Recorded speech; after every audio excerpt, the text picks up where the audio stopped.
ओम शांति। आज 4 दिसंबर 2020 की साकार मुरली। पहले सुनते हैं मुरली के कुछ मुख्य पॉइंट्स। अब बाप कहते हैं मीठे मीठे सिकिलधे बच्चों, वापस जाना है, उसके लिए पवित्र जरूर बनना है। पवित्र बनने बिगर कोई भी वापस जा न सके। फिर बाबा ने कहा भक्ति में दीदार होता है तो बहुत रोते हैं, दुख में आकर बहुत आंसू बहाते हैं। यहां तो बाप कहते हैं आंसू आया तो फेल, अम्मा मरे तो हलवा खाओ। फिर आगे बाबा ने कहा जितना पापों की कट उतरती जाएगी तो चुंबक खींचेगा। बाप तो पूरा प्योर है, तुमको भी पवित्र बनाते हैं योग बल से। अब मुरली सुनते हैं विस्तार से। मीठे बच्चे, बेहद का बाबा आया है तुम बच्चों का ज्ञान से श्रृंगार करने। ऊंच पद पाना है तो सदा श्रृंगारे हुए रहो। प्रश्न है किन बच्चों को देखकर बेहद का बाप बहुत खुश होते हैं? उत्तर, जो बच्चे सर्विस के लिए एवर रेडी रहते हैं, अलौकिक और पारलौकिक दोनों बाप को पूरा फॉलो करते हैं, ज्ञान योग से आत्मा को श्रृंगारते हैं, पतितों को पावन बनाने की सेवा करते हैं। ऐसे बच्चों को देख बेहद के बाप को बहुत खुशी होती है। बाप की चाहना है मेरे बच्चे मेहनत कर ऊंच पद पाए। ओम शांति। रूहानी बाप रूहानी बच्चों प्रति कहते हैं मीठे मीठे बच्चों, जैसे लौकिक बाप को बच्चे प्यारे लगते हैं वैसे बेहद के बाप को ही बेहद के बच्चे प्यारे लगते हैं। बाप बच्चों को शिक्षा सावधानी देते हैं कि बच्चे ऊंच पद पाए, यही बाप की चाहना होती है। तो बेहद के बाप को भी यही इच्छा रहती है।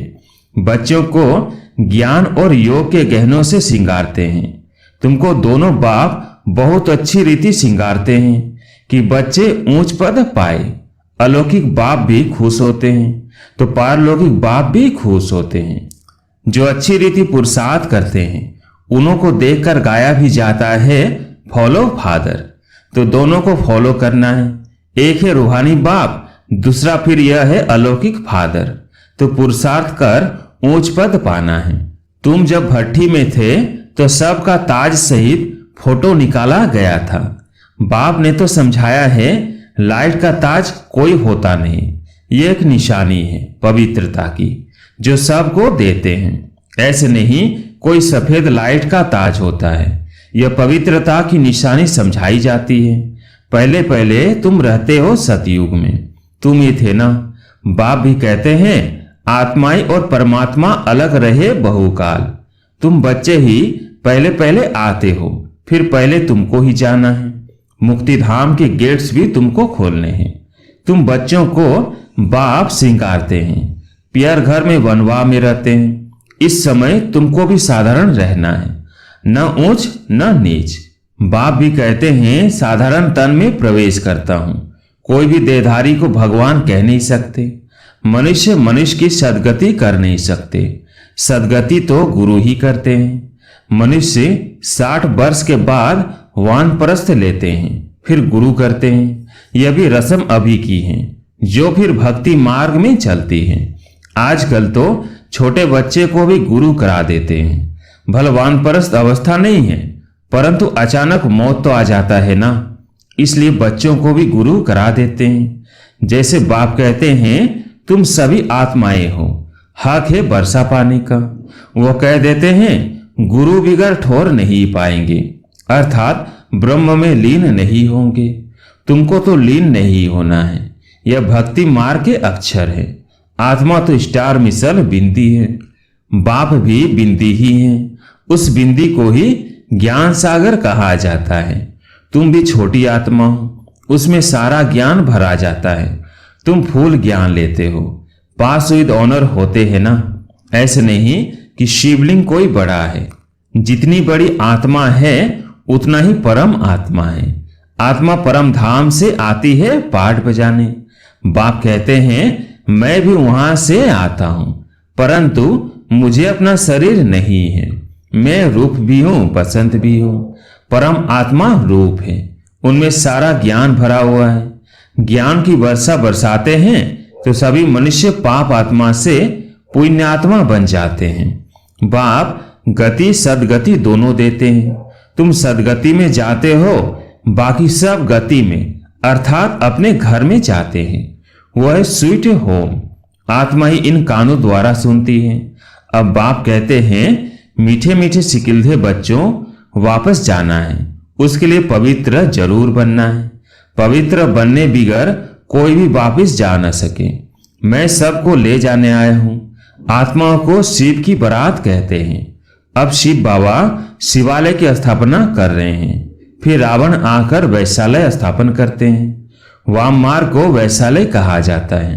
बाबा के पास बहुत बच्चे हैं जो शादी करके भी पवित्र रहते हैं। सन्यासी तो कहते हैं यह हो नहीं सकता जो दोनों इकट्ठे रह सके। यह समझाया जाता है इसमें आमदनी बहुत है। पवित्र रहने से 21 जन्मों की राजधानी मिलती है, तो एक जन्म पवित्र रहना कोई बड़ी बात थोड़ी है। बाप कहते हैं तुम काम चिता पर बैठ बिल्कुल ही काले बन गए हो। कृष्ण के लिए भी कहते हैं गोरा और सांवरा, श्याम सुंदर। यह समझानी इस समय की है। काम चिता पर बैठने से सांवरे बन गए। फिर उनको गांव का छोरा भी कहा जाता है। ब्रोवर थाना कृष्ण तो हो न सके। इनके ही बहुत जन्मों के अंत में बाप प्रवेश कर गोरा बनाते हैं। अभी तुमको एक बाप को ही याद करना है। बाबा आप कितने मीठे हैं, कितना मीठा वर्षा आप देते हैं। हमको मनुष्य देवता मंदिर लायक बनाते हो। ऐसे ऐसे अपने से बातें करनी है, मुख से कुछ बोलना नहीं है। भक्ति मार्ग में आप मासों को कितना याद करते आए हैं। अभी आप आकर मिले हो। बाबा आप तो सबसे मीठे हो, आपको हम क्यों नहीं याद करेंगे। आपको प्रेम का, शांति का सागर कहा जाता है। आप ही वर्षा देते हो, बाकी प्रेरणा से कुछ भी मिलता नहीं है। बाप तो सम्मुख आकर तुम बच्चों को पढ़ाते हैं। यह पाठशाला है ना। बाप कहते हैं मैं तुमको राजाओं का राजा बनाता हूं। यह राजयोग है। अभी तुम मूल वतन, सूक्ष्म वतन, स्थूल वतन को जान गए हो। इतनी छोटी आत्मा कैसे पाठ बजाती है भी बना बनाया। इनको कहा जाता है अनादि अविनाशी वर्ल्ड ड्रामा। ड्रामा फिरता रहता है, इसमें संशय की कोई बात नहीं। बाप सृष्टि के आदि मध्य अंत का राज समझाते हैं। तुम सौदर्शन चक्रधारी हो। तुम्हारी बुद्धि में सारा चक्र फिरता रहता है, तो उसमें तुम्हारे पाप कट जाते हैं। बाकी कृष्ण ने कोई सौदर्शन चक्र चलाकर हिंसा नहीं की। वहां तो न लड़ाई की हिंसा होती, न काम कटारी चलती है। डबल अहिंसक होते हैं। इस समय तुम्हारी 5 विकारों से युद्ध चलती है। बाकी और कोई युद्ध की बात ही नहीं। अब बाप है ऊंचते ऊंच, फिर ऊंचते ऊंच यह वर्षा, लक्ष्मी नारायण, इन जैसा ऊंच बनना है। जितना तुम पुरुषार्थ करेंगे उतना ऊंच पद पाएंगे। कल्प कल्प वही तुम्हारी पढ़ाई रहेगी। अभी अच्छा पुरुषार्थ किया तो कल्प कल्प करते रहेंगे। जिस्मानी पढ़ाई से इतना पद नहीं मिल सकता जितना रूहानी पढ़ाई से मिलता है। ऊंचते ऊंच यह लक्ष्मी नारायण बनते हैं। यह भी है तो मनुष्य, परंतु दैवी गुण धारण करते हैं, इसलिए देवता कहा जाता है। बाकी 8 से 10 भुजाओं वाले कोई है नहीं। भक्ति में दीदार होता है तो बहुत रोते हैं। दुख में आकर बहुत आंसू बहाते हैं। यहाँ तो बाप कहते हैं आंसू आया तो फेल, अम्मा मरे तो हलवा खाओ। बॉम्बे में भी कोई बीमार पड़ते वह मरते हैं तो बीके को बुलाते हैं कि आकर शांति दो। तुम समझाते हो आत्मा ने एक शरीर छोड़ दूसरा लिया, इसमें तुम्हारा क्या जाता, रोने से क्या फायदा। कहते हैं इनको काल खा गया। ऐसी कोई चीज है नहीं। यह तो आत्मा आप ही एक शरीर छोड़ जाती है, अपने समय पर शरीर छोड़ भागती है। बाकी काल कोई चीज नहीं है। सतयुग में गर्भ महल होता है, सजा की बात ही नहीं। वहां तुम्हारे कर्म अकर्म हो जाते हैं। माया ही नहीं जो विकर्म हो। तुम विकर्माजीत बनते हो। पहले पहले विकर्माजीत संवत चलता है, फिर भक्ति मार्ग शुरू होता है तो राजा विक्रम संवत शुरू होता है। इस समय जो विक्रम किए हैं उन पर जीत पाते हो। नाम रखा जाता है विक्रमाजीत। फिर द्वापर में विक्रम राजा हो जाता। विक्रम करते रहते हैं। सुई पर अगर कट चढ़ी हुई होगी तो चुंबक खींचेगा नहीं। जितना पापों की कट उतरती जाएगी तो चुंबक खींचेगा। बाप तो पूरा प्योर है, तुमको भी पवित्र बनाते हैं योग बल से। जैसे लौकिक बाप भी बच्चों को देख खुश होते हैं ना, बेहद का बाप भी खुश होता है बच्चों की सर्विस पर। बच्चे बहुत मेहनत भी कर रहे हैं, सर्विस पर तो हमेशा एवर रेडी रहना है। तुम बच्चे हो पतितों को पावन बनाने वाले ईश्वरीय मिशन। अभी तुम ईश्वरीय संतान हो, बेहद का बाप है और तुम सब बहन भाई हो, बस और कोई संबंध नहीं। मुक्ति धाम में है ही बाप और तुम आत्माएं भाई भाई। फिर तुम सतयुग में जाते हो तो वहां एक बच्चा एक बच्ची, बस यहाँ तो बहुत संबंध होते हैं, चाचा काका मामा आदि। मूल वतन तो है ही स्वीट होम मुक्ति धाम। उसके लिए मनुष्य कितना यज्ञ तप आदि करते हैं, परंतु वापिस तो कोई भी जा न सके। गपोड़े बहुत मारते रहते हैं। सर्व का सदगति दाता तो है ही एक, दूसरा न कोई। अभी तुम हो संगम युग पर, यहाँ है ढेर मनुष्य। सतयुग में तो बहुत थोड़े होते हैं, स्थापना फिर विनाश होता है। अभी अनेक धर्म होने कारण कितना हंगामा है।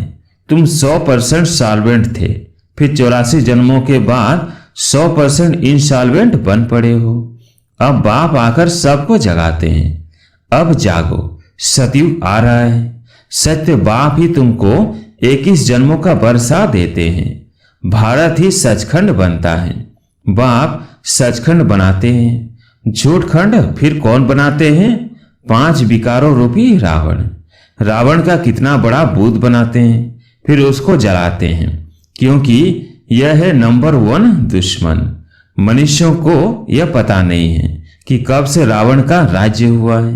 बाप समझाते हैं आधा कल्प है राम राज्य, आधा कल्प है रावण राज्य। बाकी रावण कोई मनुष्य नहीं है जिसको मारना है। इस समय सारी दुनिया पर रावण राज्य है। बाप आकर राम राज्य स्थापन करते हैं, फिर जय जयकार हो जाती है। वहां सदैव खुशी रहती है। वो है ही सुख धाम। इनको कहा जाता है पुरुषोत्तम संगम युग। बाप कहते हैं इस पुरुषार्थ से तुम यह बनने वाले हो। तुम्हारे चित्र भी बनाए थे, बहुत आए, फिर सुनंती कथनती भागंती हो गए। बाप आकर तुम बच्चों को बहुत प्यार से समझाते हैं। बाप टीचर प्यार करते हैं, गुरु भी प्यार करते हैं। सदगुरु का निंदक ठोर न पाए। तुम्हारी एम ऑब्जेक्ट सामने खड़ी है। उन गुरुओं के पास तो एम ऑब्जेक्ट कोई होती नहीं, वो कोई पढ़ाई नहीं है। यह तो पढ़ाई है। इनको कहा जाता है यूनिवर्सिटी कम हॉस्पिटल, जिससे तुम एवर हेल्दी वेल्दी बनते हो। यहाँ तो है ही झूठ, गाते भी है झूठी काया झूठी माया। सतयुग है सचखंड, वहां तो हीरे जवाहरातों के महल होते हैं। सोमनाथ का मंदिर भी भक्ति मार्ग में बनाया है। कितना धन था जो फिर मुसलमानों ने आकर लूटा। बड़ी बड़ी मस्जिदें बनाई। बाप तुमको कारून का खजाना देते हैं। शुरू से ही तुमको सब साक्षात्कार कराते आए हैं। अल्लाह अवलदीन बाबा है ना, पहला पहला धर्म स्थापन करते हैं, वो है डीटिज्म। जो धर्म नहीं है वो फिर से स्थापन होता है। सब जानते हैं प्राचीन सतयुग में इन्हों का ही राज्य था, उनके ऊपर कोई नहीं। डीटी राज्य को ही पैराडाइज कहा जाता है। अभी तुम जानते हो, फिर औरों को बताना है। सबको कैसे पता पड़े, जो फिर ऐसा कोई उलाना न दे कि हमको पता नहीं पड़ा। तुम सबको बतलाते हो, फिर भी बाप को छोड़कर चले जाते हैं। यह हिस्ट्री मस्ट रिपीट। बाबा के पास आते हैं तो बाबा पूछते हैं आगे कभी मिले हो? कहते हैं हाँ बाबा, 5000 वर्ष पहले हम मिलने आए थे, बेहद का बरसा लेने आए थे। कोई आकर सुनते हैं, कोई को साक्षात्कार होता है। ब्रह्मा का तो वो याद आता है। फिर कहते हैं हमने तो यही रूप देखा था। बाप भी बच्चों को देख खुश होते हैं। तुम्हारी अविनाशी ज्ञान रत्नों से झोली भरती है ना, यह पढ़ाई है। 7 दिन का कोर्स लेकर फिर बल कहां भी रह मुरली के आधार पर चल सकते हैं। 7 दिन में इतना समझाएंगे जो फिर मुरली को समझ सकेंगे। बाप तो बच्चों को सब राज अच्छी रीति समझाते रहते हैं। अच्छा, मीठे मीठे सिकिलधे बच्चों प्रति माता पिता बाप दादा का याद प्यार और गुड मॉर्निंग।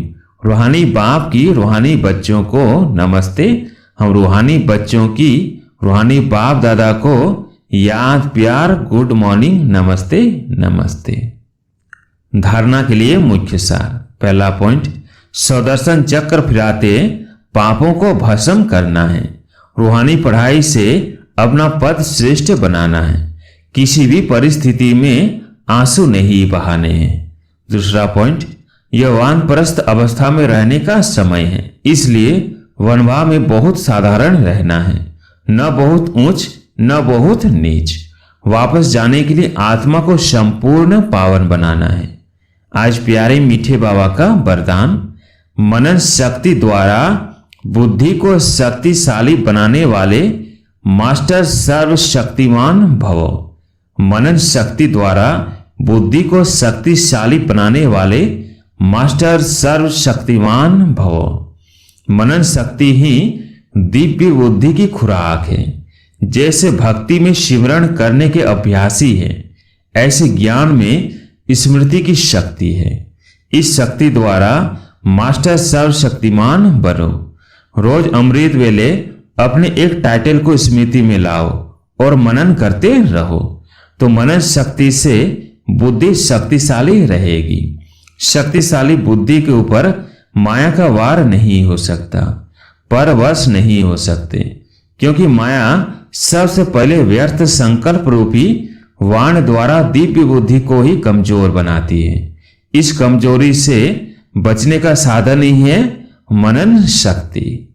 स्लोगन, आज्ञाकारी बच्चे ही दुआओं के पात्र हैं। दुआओं का प्रभाव दिल को सदा संतुष्ट रखता है। आज्ञाकारी बच्चे ही दुआओं के पात्र हैं। दुआओं का प्रभाव दिल को सदा संतुष्ट रखता है।